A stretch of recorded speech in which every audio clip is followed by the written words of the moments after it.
today's incident. It's a terribly sad incident. I'd also like to pass my thanks on to my colleagues in Avon Fire and Rescue Service and also the Heart Team, South West Ambulance and Avon and Somerset Constabulary in dealing with a very, very challenging incident. Thank you. Can you tell us how difficult the scene was for your colleagues?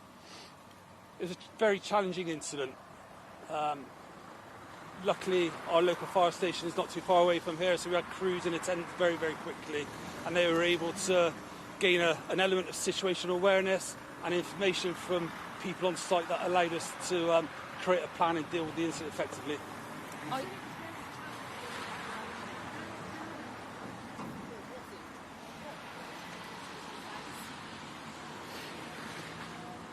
We had to make sure everybody was safe. All our colleagues from police ambulance sort of converged at roughly the same sort of time. So it was using the JESIP principles, meeting with police and ambulance in an emergency service huddle and determining our risk assessment and our priorities for that incident. Once we clearly defined those, our teams got to work very, very quickly in dealing with the incident.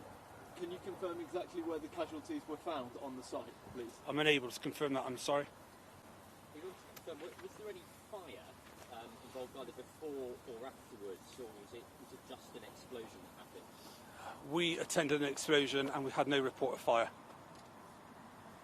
So you had this 4 dead, and how many other casualties? One other casualty.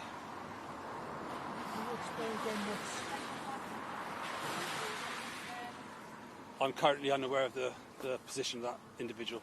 We don't believe that the other individual has life-threatening injuries. No, has not. What's in that tank? I don't quite understand what's in the tank. In the tank? Been described to me as solid biomass. It was a lime polish, a lime type of product that they use in the process treatment here on site.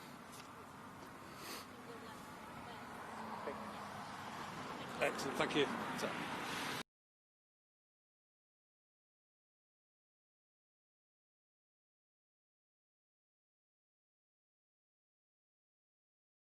The biggest stories the moment they happen from around the globe. Subscribe to Bloomberg Quicktake now for insight in an instant.